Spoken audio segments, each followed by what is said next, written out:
Hello. For this episode of Heirs for Architecture, I spoke with the architect Tony Fretton, known internationally for his precise, refined and elegant civic and residential architecture, including the Furslang Museum in Denmark, the British Embassy in Warsaw, and, one of my favourites, the West Kai residential towers in Antwerp. Tony was also the chair of architecture and interiors at TU Delft between 1999 and 2013. We discuss his approach to design, some few of his schemes, and, well, the man himself. Heirs for Architecture, a podcast about architecture, buildings, urban culture and space. Hello and welcome to another episode of Heirs for Architecture. Honoured to be talking today to great architect Tony Fretton. Tony, you don't need much of an introduction, but would you be so kind as to introduce yourself? How would I do it? American professor at TU Delft, unit master at London Met, formerly of Tony Fretton Architects and now Tony Fretton Studio. That's about it, really, I think. Oh, well, that's very short and very humble of you. You wound down your practice relatively recently before setting up sort of independently as a design consultant. Yeah. How did that come about? We ran out of work. It's that simple. I think one thing to say is that authorial practices like mine, or any practice which has a named designer, doesn't exist after a certain point. Sterling's office, although it was because Sterling died, after at a certain point, all authorial practices close, or if they are transitioned to the care of people in the practice, they change identity. So it was natural. I mean, we were in business for about 40 years, so we weren't a flash in the pan. And we did lots of work that people say had benefit to the younger generation.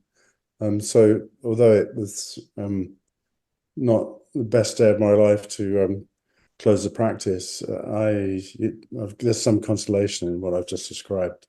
Yeah, for sure. I mean, 40 years is a remarkably long time and produced some of the most critically acclaimed buildings from British architects during that period. I mean, really remarkable body of work. It's a miracle. This is a miracle. We didn't know what we were doing from one day to the next.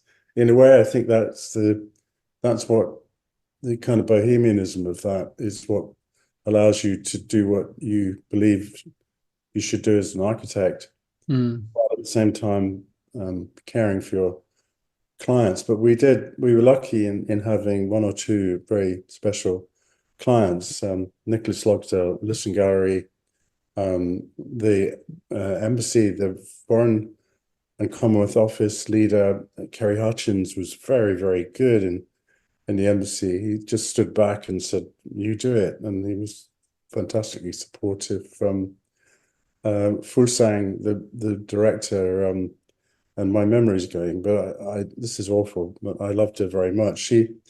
She was a really, most museums in my experience now are run by people who inevitably have an eye on the audience, and that means they have to tack their program to popular taste. But in Furslang, they were studious art historians, and that made a huge difference. And well, just to finish this discussion, the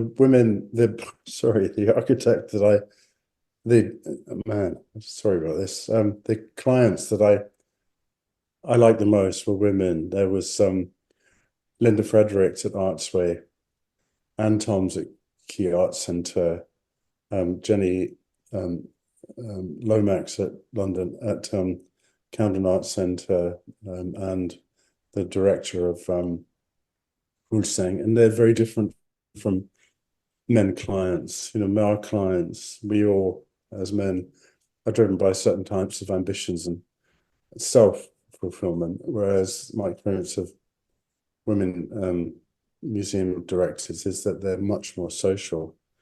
And with Linda Fredericks and Anne Toms, they were practicing artists who were mothers.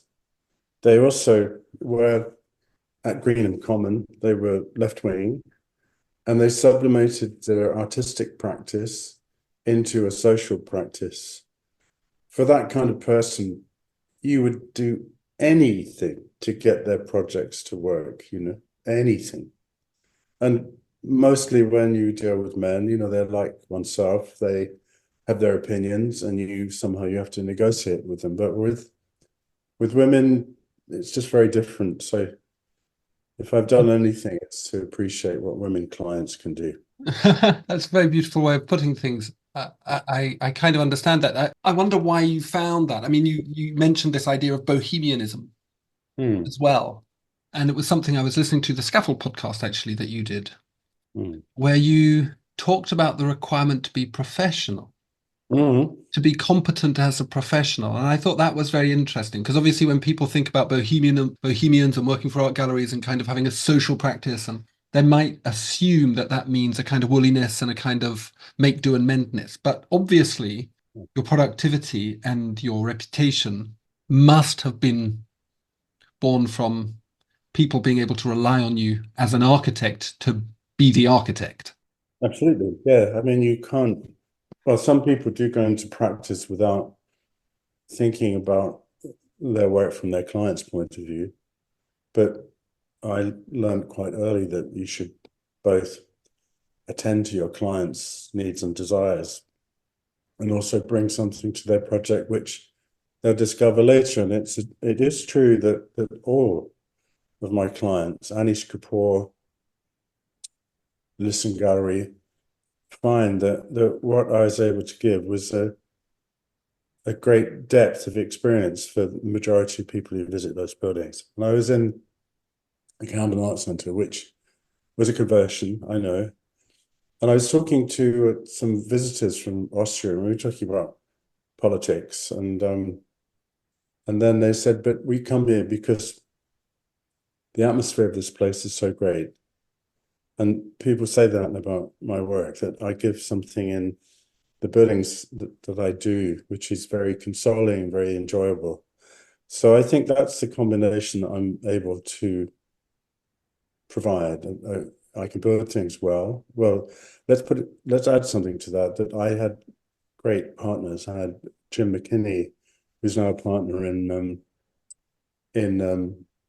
Purcell, and David Owen, who started his own practice, and who I will work with on the Camden Arts Centre in continuity. But we all did something different from each other.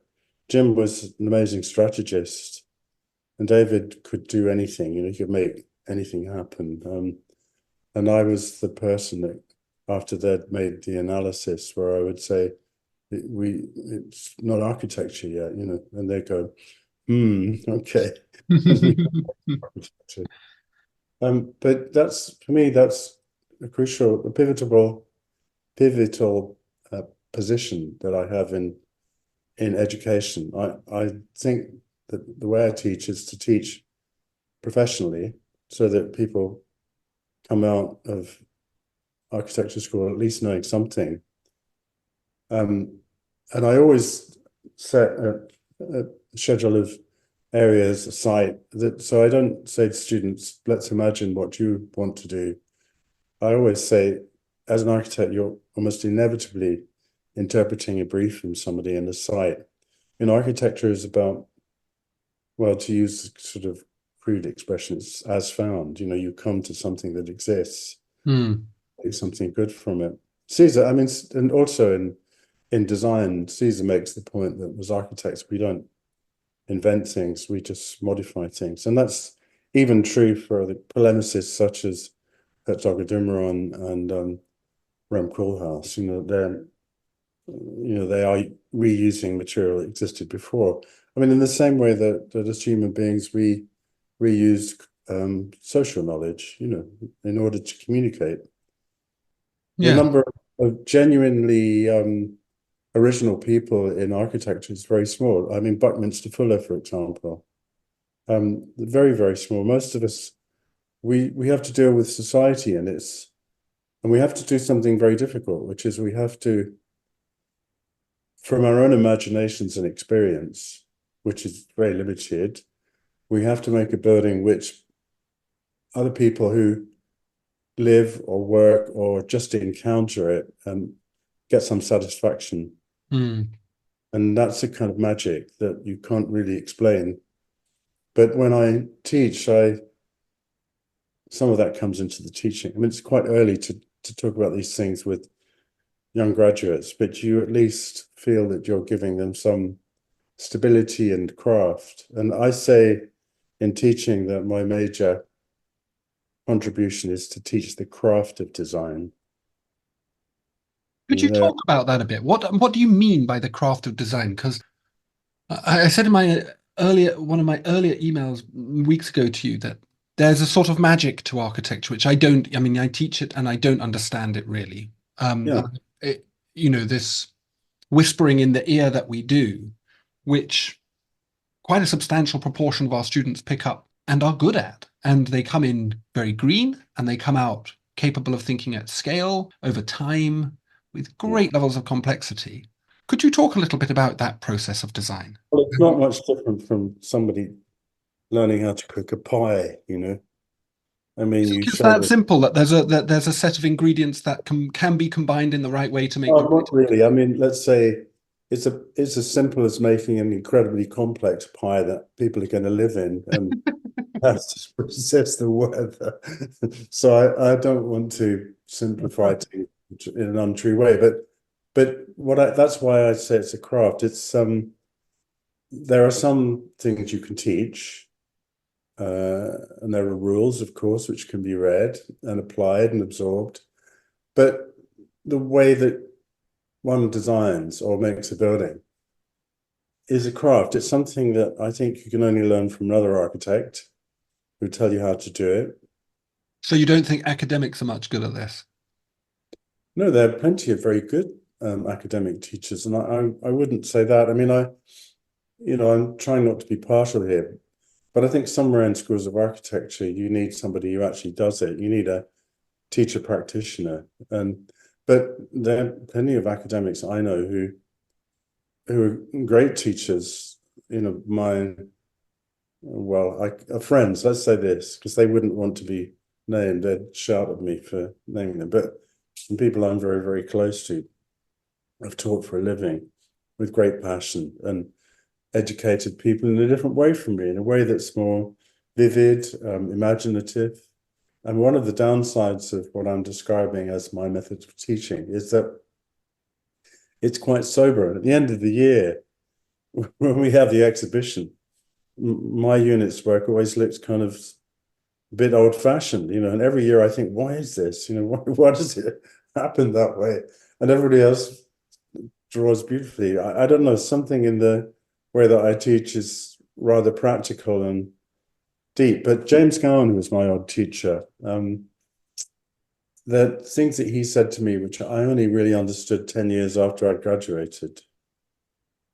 So I think that's what I mean. You give people the ideas that they can use later when they encounter situations of real responsibility. I think when people think of the word craft, obviously they generally think of if they're parents like me, it quite often involves PVA, colored paper, scissors, if we're lucky, poster paints. But craft has this idea of kind of, I suppose, almost amateurism, vernacularness. Not at all. Not at all. I'm not. That's not the direction I want to go in. By craft, I mean learning a skill from somebody who already has it, who wants to teach it to you. Mm-hmm. I mean, I have a granddaughter who's a kind of marvel, Clooney, who's a wood carver, and now, to my immense surprise, is on telly teaching people to wood carve, and that's what she does. You know, she's she says, not like that. Use this chisel for that. You know, and when you're an architect, you'd say, yeah, you could do that facade that way, but let's put aside all the wrinkles and folds, which is so modish. Let's make a facade starting just from solid and fenestration, and let's see what happens there. And so you teach people to have faith in what their creative mind brings, and then you show them how they develop it, and then you show them how to deal with it critically. and that is a craft. So that if I need to differentiate my meaning for the word craft in that way, Yeah. it's skill. It's a manual and mental skill that you teach, that you've acquired over a long time of working. You know, you built something, seen how it goes, and you build something else, and you've absorbed what you previously built. You also absorb how it is to deal with clients, what it's like to actually construct something. All those things come into your mind and experience as a practitioner, and then you give that to students in a distilled form, you know. This idea of manualness and craft, I think, is really interesting. Do you literally mean in your practice that you preference, in certainly the initial stages of the design work, at the urban and at the building scale, and I suppose at the scale of the detail, you preference the hand-drawn and the modelled Oh, absolutely not. as the most particular ways of getting to good design? No, like contradictory, absolutely not. When I teach, I say we're not going to make models because they're a displacement activity. You know, students stop thinking and just glue things together. And we want to, I'm going to ask you to work in three-dimensional drawing from the beginning. And I'm going to ask you to situate your designs at any stage that they're in a three-dimensional model of the surroundings. And then we'll look at it from different viewpoints and say, look at that relationship there. If you adjusted the building a little bit, look how harmonious it could be. Go inside the building. Look at what you see from inside the building. Isn't that view beautiful? The building is so high at that point, you see the sky. Wouldn't that be wonderful? You know. So although I mean, I think we have to disambiguate, if that's a real word, craft into it's a craft of intellect and creativity. So it's not about manual things. You know, I'm just finished working in my garden, which I can't even believe survives my ineptness, you know, and what it does, because I don't do much to it, so it grows away. But I'm not a manually dexterous person, you know. It all exists in my mind. And I used to be, but it's so long ago. It's all, when I look at buildings and situations in order to build there, it's all about let's say absorbing certain aspects of the surroundings in an unconsciously discriminating way. So it's all a mental activity for me. It's built and then it's physicalized. Does that make any sense? Yeah, absolutely. No, I was being, I suppose, a little bit of an idiot on purpose, so that. No. I mean, it was a legitimate thought, because craft does mean the things that you say, but so I'm steering it very far away from that until Yeah, I think that's very, very interesting, this idea of intellect and creativity. It comes back to this question that I ask students, which is, where does design happen? Like, where does architecture happen? Sorry, where does architecture happen? Is it an activity of the mind? Is architecture conceptual? But for you, it seems that you're saying that it is always a realized entity. It's not something that stops at the point of the drawing board. Yeah, I mean, I've never been able to draw speculative projects, you know, such as some the propositions that, for example, Rem made early on and things like that. Although, to be fair to him, the unbuilt work was always intended to be built.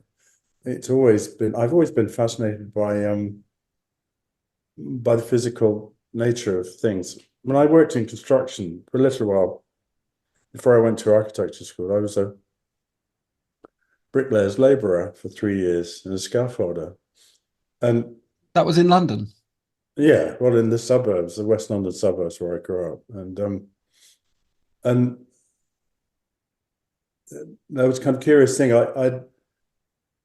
My instinct was that I'd be an artist, and then architecture came along. Suddenly, I saw something this is really suburban. You know, I saw a Sunday color supplement about I'm trying to remember where it was, but it was about urbanism. And I thought, well, this is amazing. This is a social art. Suddenly I realized that there was an art form that you could use which benefited people instead of being just personal musings, you know. Which part of West London do you come from? I grew up in in Hillingdon. I grew up. I was born in Hackney, East London, and we were rehoused to Essex, where in both of the local authority houses we lived in, I got an experience of building. In Essex, we lived in I suppose it would be a Swedish humanist house, system built, where I discovered the plasterboard partition by sticking my knife through it, and got a thick ear. And then we lived in the old oak estate, which was awful. And I just discovered the arts and crafts and all of its meanness, So these two things were. Where's the old oak estate? It's in East Action of some place. We just what we were doing there. And then we moved even further out, and then I moved back in, Amazing. back into the centre, which is where I actually belong. An urban person. What did your father do? Or your parents do?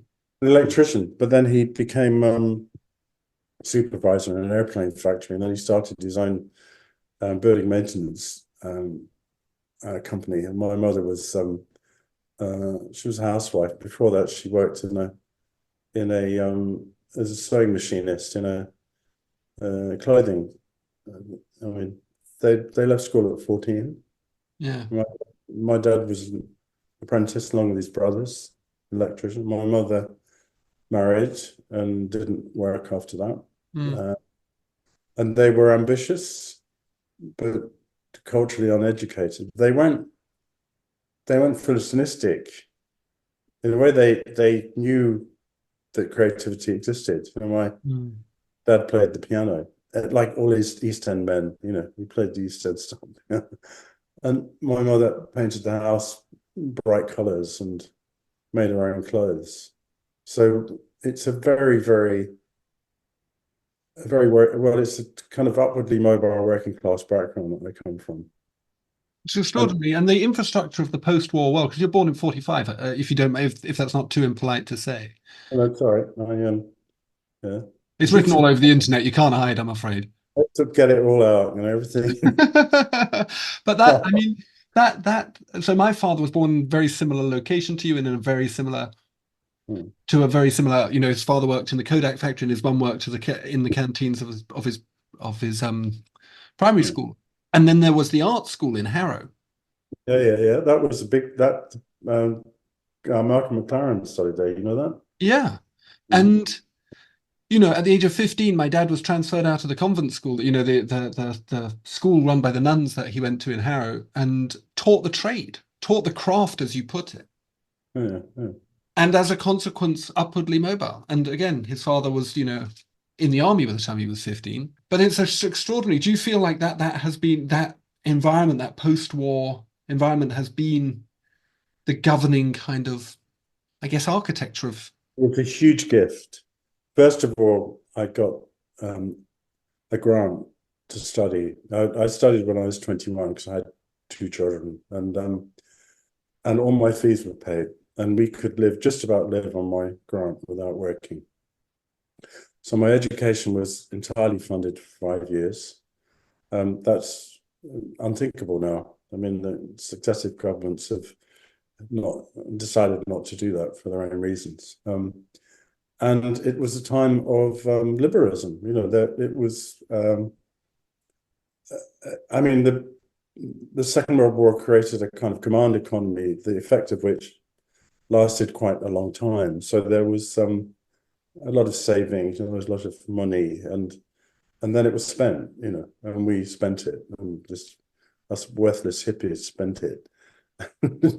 I remember going home to my dad. He was quite stylish, and one day he was like in his 40s, and I said, "But man, you're wearing a flowered shirt."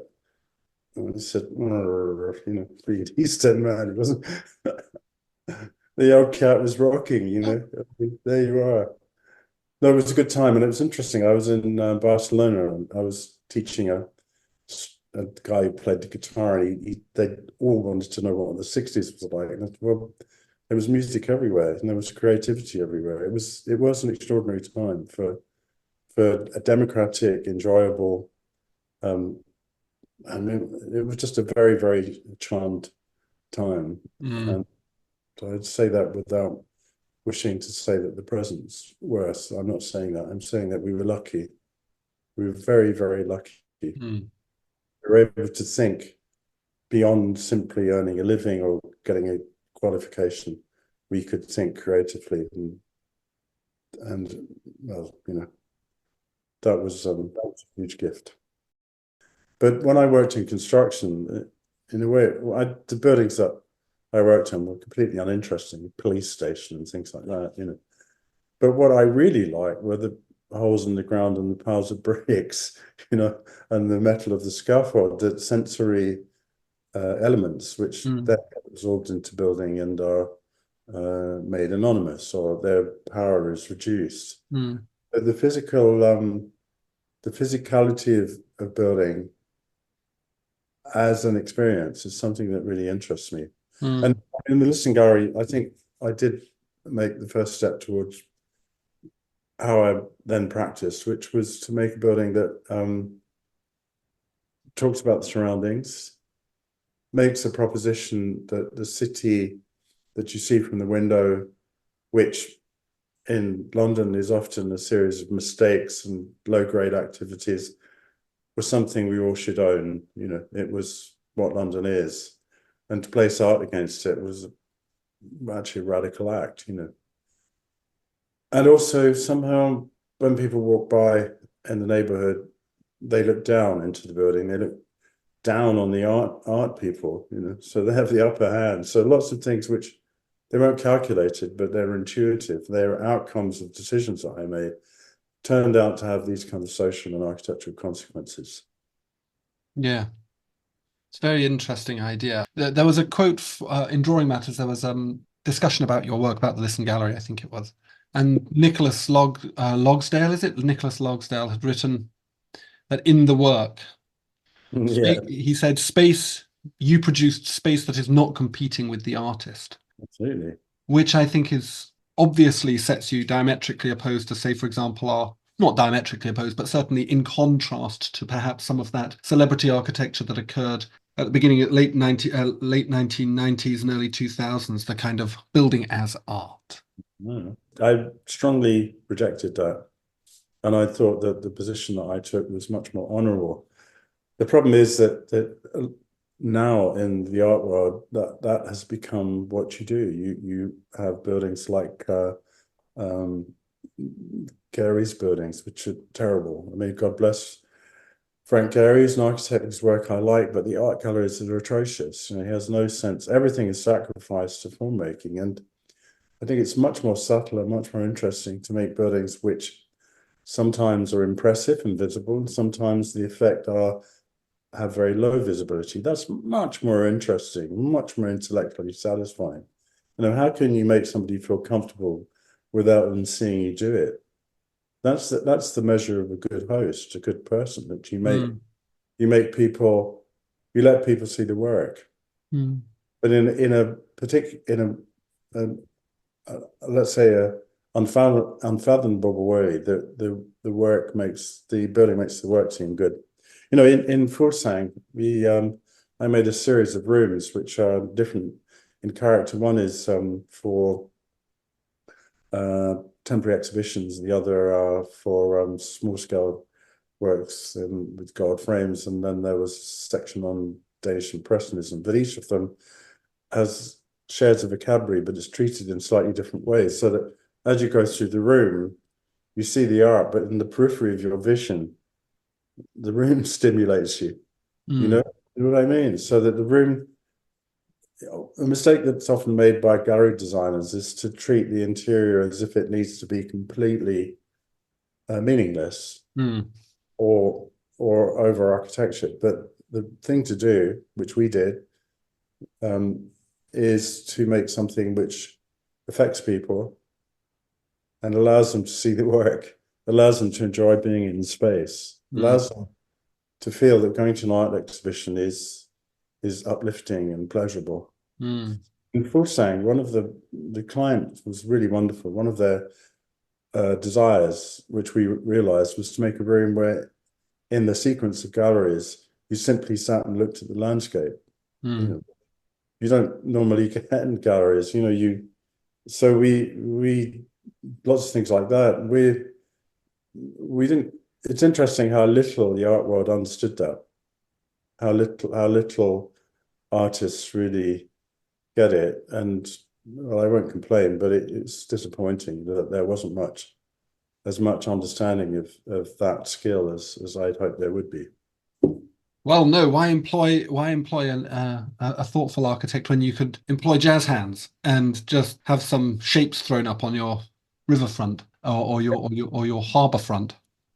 Yeah, I think that's very true, and it's sort of disappointing to me, but that's it. I've done that. I've done all those things, and I now will realize a few small projects, but that career is over. I've done what I could do, and people seem to like it. Yeah, no, it's an extraordinary body of work. I mean, most architects would cut their arms off to have produced work of the beauty that you've produced. And these two words that you used earlier, sober and consoling and enjoyable. There's a poise about your buildings, an elegance in the fullest and the most elegant sense of that word. But there's also a political kind of context to it as well. I mean, you've talked about the city and the relationship to the city. Your buildings, perhaps their sobriety comes from that political underpinning? Well, I mean, I declare that I'm a social democrat politically, which means not a revolutionary socialist, which puts me at odds with the left, if they even think about me. I'm in a mixed economy, being able to make money in business, having some of that money taken from you and shared with other people, having proper education, having proper health, having paid education instead of the current situation where apprenticeships or part-time work is what's happening. All of that would be my politics, but in a personal way, it's about working on yourself to share, working on yourself to be good to other people, which is not always easy. As a creative, you're selfish, and I've heard people say that to me, you're so selfish. And of course you are. So you work against that. You don't indulge yourself. You work to get your compassion and understanding of other people to work, which sometimes it doesn't, I mean, it's a large thing that I'm saying, but that's the constant work that I do. I think a lot about architecture, and I think a lot about being, and I don't think other people do. I think I've learned that after a lot of time thinking that other people did things like this. They don't. They just do architecture. So you actually see the architecture as a way, in a peculiar kind of way, and I don't want to get Freudian because I have no knowledge about things like that, but in a way it's a sort of a way of disciplining your own character. No, that the architecture is not the vehicle for it. The disciplining of one's own character takes place outside architecture. That's coming to terms with yourself. I mean, I'm a Buddhist. That makes a big difference, and people will say, well, where's the Buddhism in the work? Well, it doesn't have to be in the work, it's in the person. You can be a Buddhist milkman and it doesn't change the milk, So my view on reality is very different.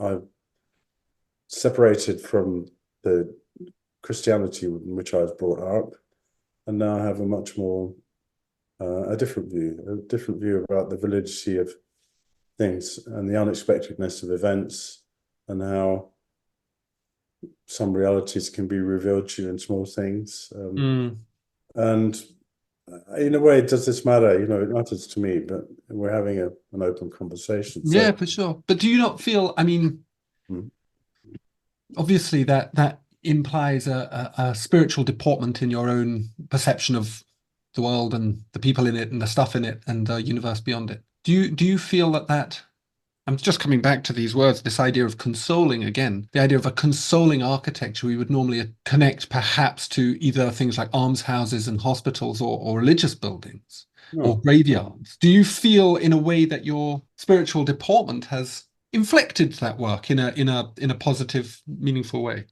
no, I think my artistic person has done that. I think the reflective side that I've described just makes me what I am, you know. But Hmm. it's being a creative of any caliber, it's a thing in itself, you know. It's not easy to explain why you do things, and it's not easy to explain how you do things. Yeah.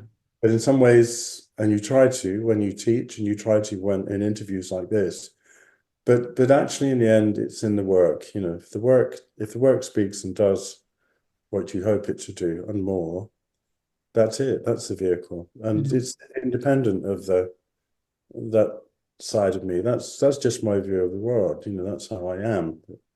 As a creative, I'm something else. You know, does that make That's- sense? Yeah, no, it does make sense. I think that's quite interesting. I don't know. Well, I know virtually nothing about Buddhism, so I have no insight into that. And I like this idea that it has enabled you to, in a way, hold these two identities separate. Tony Fretton, the architect, and Tony Fretton, the private soul, in a way, which I think is kind of fascinating to me. That's not the private, the person. The person. The thing that, well, I mean, Buddhism has it's the Buddha's revelation was that human beings were suffered because of the thirst to do things, thirst to have sex and success and things like that, and that he offered an eightfold noble path to get out of it. And being lazy, I studied Zen, which says there's just one way to get out of it, which is to endless meditation, which I do. And being kind of short-termist about this, what you learn is I've never said this in public before, but what you learn is that and it's not new. I mean, Buddha drew on Vedic perceptions, and in Vedic um, thought, the human mind is troubled by constant thought, and if that can be still, then you find a state which is another state, which I sometimes get in contact with, you know, and then it's very beautiful. Um, And a friend of mine who's a psychotherapist said, well, that's the natural state of the mind. Well, that was interesting. So Mhm. it's a state of you're there, but you don't crave and you don't have views and you just exist. That's really a wonderful state, and it comes about once every blue moon, you know. But so that this is a I've never ever said this in public before, but I'm prepared to say it now. Somehow retiring from practice lets me be a different person, you know, lets me be more explicit about what I think and how I am. Does it make you happier? Well, Buddhism, Well, well, retirement Buddhism not being in practice. well, the stress of having to constantly look for work and finding work that you would want to do, that's I'm very glad we are not involved in that now. And the financing and organizing of practice, and practice has become much more difficult for everybody. So in that sense, I'm happier, and I'm that's why I'm styling myself as a designer. You know, I've deregistered from the RIBA, and I won't take the name of architect because I don't want liability anymore. And I work with other practices in collaboration, and already in a small way, younger friends of mine are saying, would I do things with them? But I also talk to younger practices if they want me to, and just talk about how they can run their practice and how you get work and things like that. I give them a mature view of if they want it, you know, I'm not, I'm left to ask, and I do it, you know, I just go and see them, and then I don't know what they do with it. Well, we become friends, which I like very much. Yeah, for sure. Do you think you live in central London, don't you? I live in Kentish Town.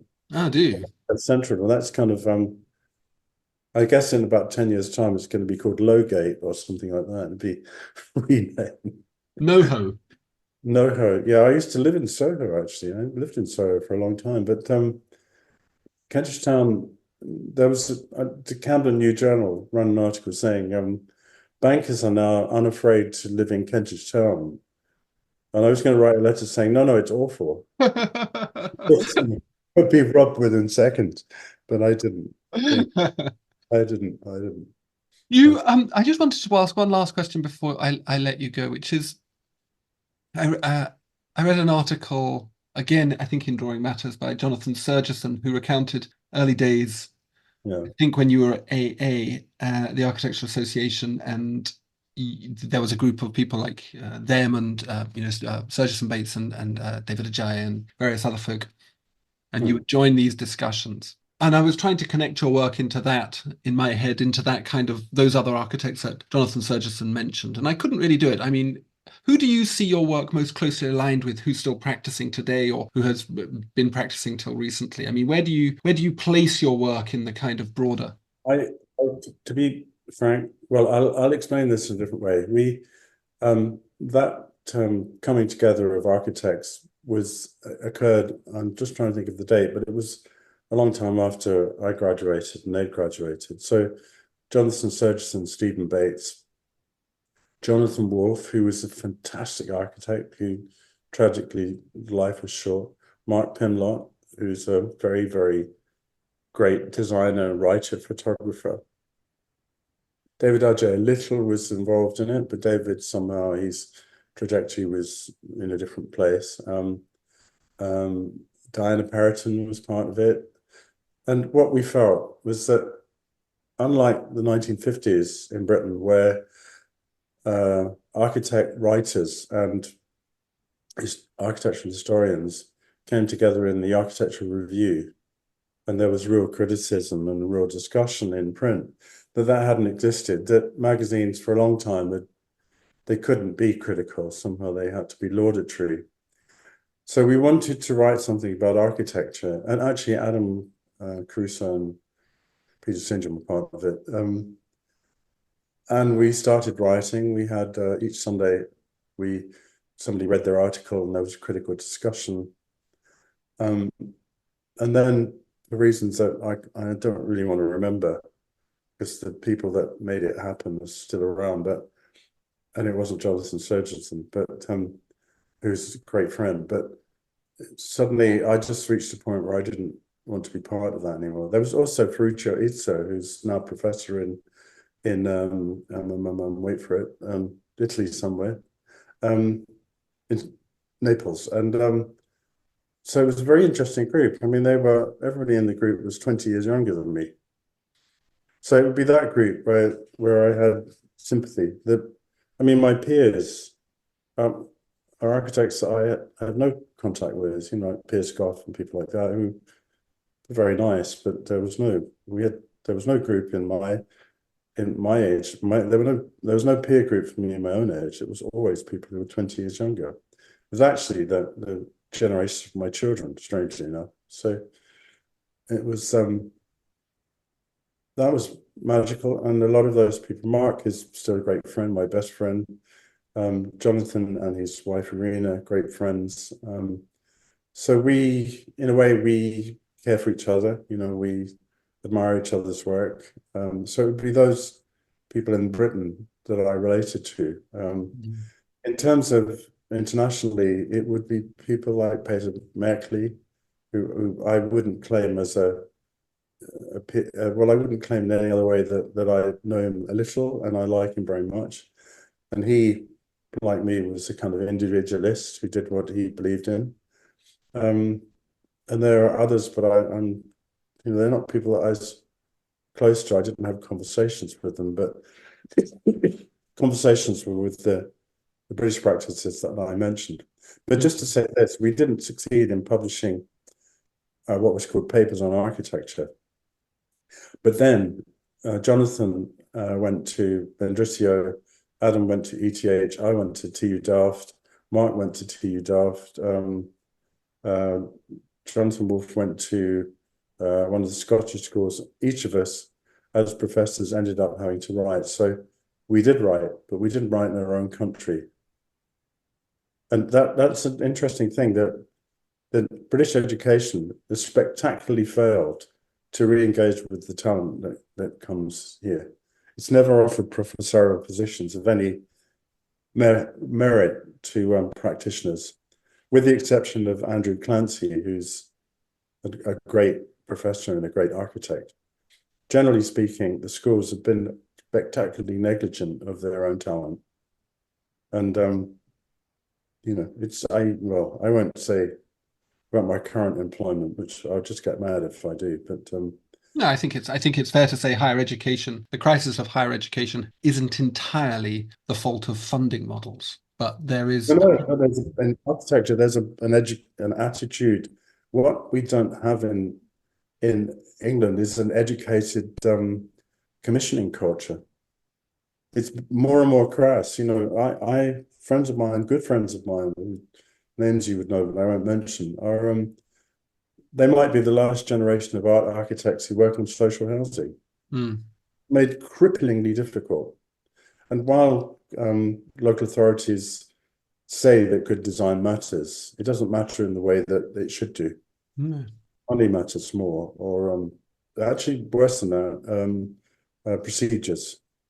And I hope that, and I hope the Labour Party probably are not listening to this, but if the Labour Party embrace the same methods of procurement for housing, the housing that they want to make, as were established by the Tories, then I'll lose faith in them in a big way. They have to recognise, they have to make life easier for architects. They can't make architects suffer, because if they carry on like this, and I say this not individually, but through the voices of a number of younger generation architects, there will not be any more architecture in the UK. It will be like Sweden, where the big practices absorb all the work and local authorities go to them out of laziness. And that will happen. It's happened in America, and it happened in Sweden, and if we're not careful, it will happen here. So this is a very serious finale to this conversation. It is, and it's a great point to finish on, I think. Thank you so very much, Tony. I'm really amazing to speak with you. Thank you so much. This is the first thing I have understood. Time is the echo of an axe within a wood. Philip Larkin wrote that, and for some reason it seems apposite here. Thanks to Tony for speaking to me. It was an unearned joy. Links to his practices are in the podcast description, as always. And thanks for listening.